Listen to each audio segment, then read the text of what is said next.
Tuu mun mukaan second hand-kierrokselle Tampereelle. Kierros alkoi Relovesta, joka sijaitsee Stockmannilla. Tämä heidän alakerran kahvila on jotenkin niin kutsuva ja ihana tunnelmaltaan. Tykkään. Suuntasin 3. kerroksen heidän varsinaiseen putiikkiin. Mulla oli listalla löytää neuleita ja harmaat farkut, joten katsotaan löytyykö tältä heidän hyvästä valikoimasta mitään mulle. Ei mennyt aikaakaan, kun silmiin pisti tämä kiva neuletakki. Tosi harmi, että se oli liian pieni.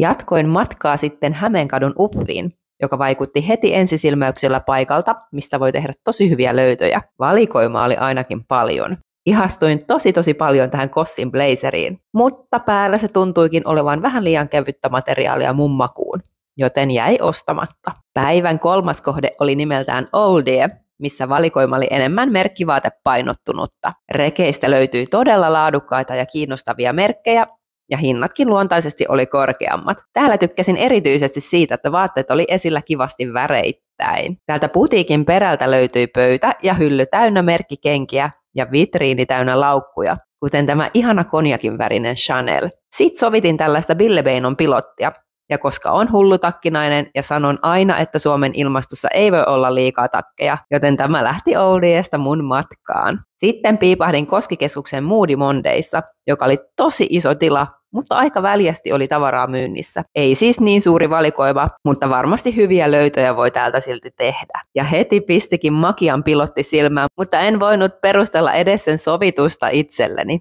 Se jäi sinne roikkumaan. Kävin lopuksi vielä iCare hyväntekeväisyysmyymälässä, missä oli astioita ja sisustusesineitä myynnissä suuren vaate- ja kenkävalikoiman lisäksi. Paljoa en kerennyt tonkia, kun tuli kiire takaisin hotellille ja iltamenoihin.